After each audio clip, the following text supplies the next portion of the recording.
Welcome back to the podcast. And today we're going to be reviewing episode, I believe, 9 of The Real Housewives of Potomac. And tonight's episode, it was actually an okay episode. Thankfully, it wasn't much bickering or the same drama. For tonight's episode, though, I'll rate it an 8 because of the ending. It was a real good cause for what Karen put on. So today we're going to start off with the first scene, which was Karen and Ray.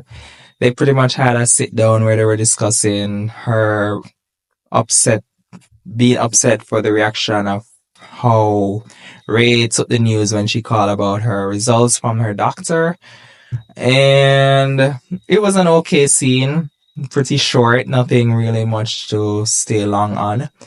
The next scene we had, which was Mia, Robin, and the husbands met up for cooking class, and I can tell you, Mia is definitely working for her check this season because she's asking all of the right questions. She's ensuring that we are getting the answers that we all have been wondering and asking about regarding Juan and Robin. So it starts off where they arrived. While arriving, Juan receives a phone call, I guess, regarding work. And then also, they then arrive in the cooking class, where then, during the cooking class, Robin then mentions that she's opening a facial studio. We all saw that on Instagram. And yeah, so she's stating that she wanted to dive into the opening of the franchise for the facial studio because the fact that one lost his work now, she wants to make sure that she's diversifying her income, so it's not just coming from the show or her. I don't even know if they get paid from the podcast, but the podcast that she and Gizelle does. But I'm wondering though, like, I'm not hearing any much more information about her hat line that she was doing. Is she still selling those hats? Or I don't know. Like, I'm not really hearing much regarding that from her. Then we also had where Robin then, I think Mia started to start the drama, and then we had where Robin was stating that one doesn't really understand female drama. And I'm like, sure, he doesn't understand female drama when it involves him. But I'm sure if it's anybody else, he clearly is understandable of the female drama. Then we had Mia ask the question, which that if he actually put his credit card in, and also if he did it over the phone. And of course, we know the answer to that. He did not do it over the phone. He actually went into the hotel and put his card down on the file. So one says he paid for the room. He begins to stutter, which is a clear sign of trying to keep up with the story or the story that him and Robin came up with. And then he said that the girl went into the casino, she lost her purse, and says he went to the hotel. And I'm really still not understanding this story.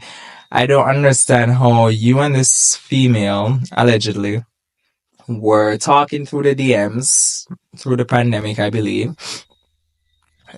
I don't know what happened to the conversation, but then she decides to come into your town. Now she's talking to a football or an athlete, and now she's at a hotel and she lost her purse, and she decides that your phone number is someone that she needs to reach out to, and you dumb enough took up yourself and actually went out there. I don't get it. Doesn't make sense. So yeah, I'm gonna need them to retry that story again. Then we had the third scene, which was now Wendy and her mom. Still need addressing what is going on with Mrs. Complexion, Wendy's mom's complexion, because I don't understand how they come and film a scene, multiple scenes, and the big highlights, no pun intended, is not being discussed. It's really, really strange. Then she discusses the issues with her mom with NECA. And then she then says that when his mom then said she called Lebe to say that it's very easy to make a friend and it's also very easy to make an enemy. And I don't know, something about her mom telling the story of how she spoke to Lebe and what she said to Lebe and etc. It just seems a bit fishy to me. I think there's more to the story that's been led on, but it just seems a bit off to me, and I'm really hoping that future episodes, although I don't want to stay on the same shrine storyline, but I'm hoping that future episodes do actually shares a bit more into exactly what is happening or what is going on, because yeah.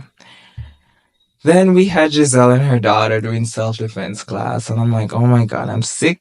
I'm tired of hearing about Gizelle and this fake ass relationship that she's trying to shove down our throats to be real. We don't believe it. No one believes it. Can we move on from here?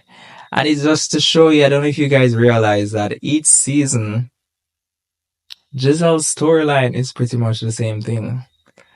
It's her daughters in the scene, speaking something about them leaving for college or leaving the house or whatever the case might be. And pretty much that is her storyline. There's nothing more. There's no thing else going on in her life.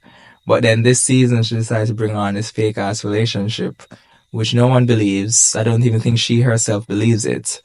And she's expecting us now to actually buy it. It's screaming desperation. It's screaming a cry for help. It's screaming I have nothing going on. Can we get something else? If we cannot get something else, can you go please? Because I'm not understanding what's the point of this scene. Yes, it's great that she wants to do self-defense with her daughter because she's going for school, but like this scene was just, I think that just fitted it in there because there's nothing else more from her to give as a solo scene. The only time she tends to have a proper scene is when she's in a group setting, and most of the time she's just pretty much again not talking. So I don't know what's the point anymore. We then had Candice call her mom to also discuss that she's going to meet up with Neka. For what reason, I don't know. She then mentioned that she went to her doctor. Her doctor stated that they saw 2 lumps, and the doctor said that it appears to be like a lymph node, but they're going to continue watching it. She starts to freak out because she has breast cancer that runs in her family, while her mom decides to tell her like she should not overthink it or anything like that. And yeah, that was pretty much that. But I do hope that it's nothing serious and it's something that can be resolved. If it's something serious or anything, it's something that has actually been taken care of prior. Then the next scene is now we have Candice and Neka. They met up at a restaurant, and I'm like, Neka, you have one thing. Get your makeup shade correct. Like, the makeup shade each episode, each scene, it's always lighter than your body complexion. I don't know if what glass you're using, I don't know what lighting you're using, but the shade is not shading. Like, can we get it together? Because it's really looking like a white woman. Neka then claims that it wasn't her intention to have the conversation with Wendy in the group. Yeah, I don't buy that because the first time you ever brought up this situation was you bringing it up in front of Robin. Then you started throwing gasoline on the fire. So I don't believe the fact that you didn't want to bring up this conversation in a group setting, because if you really wanted to have a one-on-one conversation, the first person you should have had that one-on-one conversation with was Wendy. But no, you did not. You decided to take it to Robin and then decided to continue before you decide to. The only time you decided to have a actual convo with it was in a group setting. So I don't see why now all of a sudden you never really wanted it to have it in a group. She then said she doesn't know how she's going to move forward with Wendy. Girl, you started it, so I don't know why you don't know how you're going to move forward. And then she also finally something personal in her life outside of on the quotes of Wendy. She then says that she has been trying for 7 months to get pregnant. And yeah, I'm hoping that's going well. Not going to wish any ill will on that, but that's what you should have led with when you started the season. Like, this shrine and this, what my mom and your mom called my mom and called Lebe and the jungle and called the village and the community. Like, yeah, all of that just got lost in translation. You should have started with your own personal arc. Let we get to know you first, and then if there was an issue, then might as well go through the right order. But no, you decided to come on this season and just make a fool of yourself.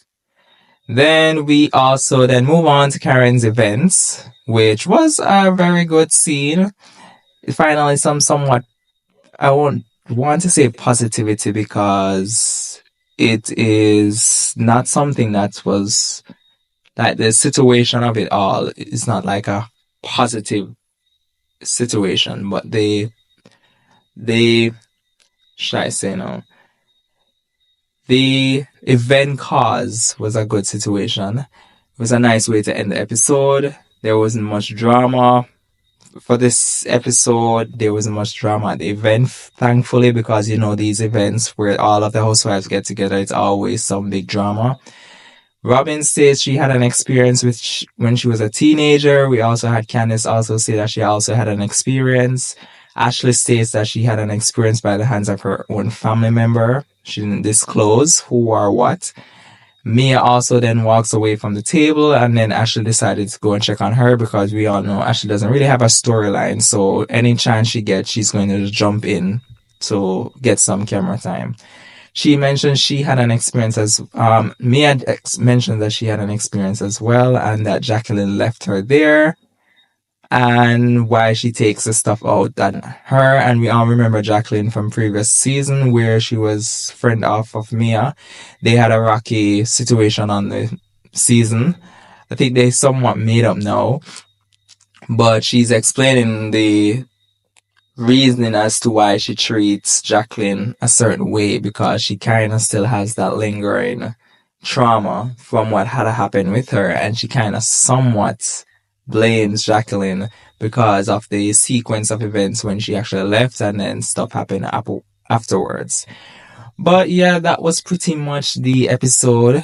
It was, as I said, it was an okay episode. I'll give it an 8. It wasn't the same tired shrine argument or the same Gizelle not talking to anybody and the same back and forth with everybody picking on Candice. So it was an actually good episode. I would love to see what next episode brings. Kind of seriously want this season to kind of wrap up in a bow right now and just move on because so far I'm not really getting much out of it. But let me know what you guys think in the comment section below. Please remember to like, share, subscribe, and also share this video with a friend and tell a friend and tell a friend. And we'll see you next week in the next video, and bye!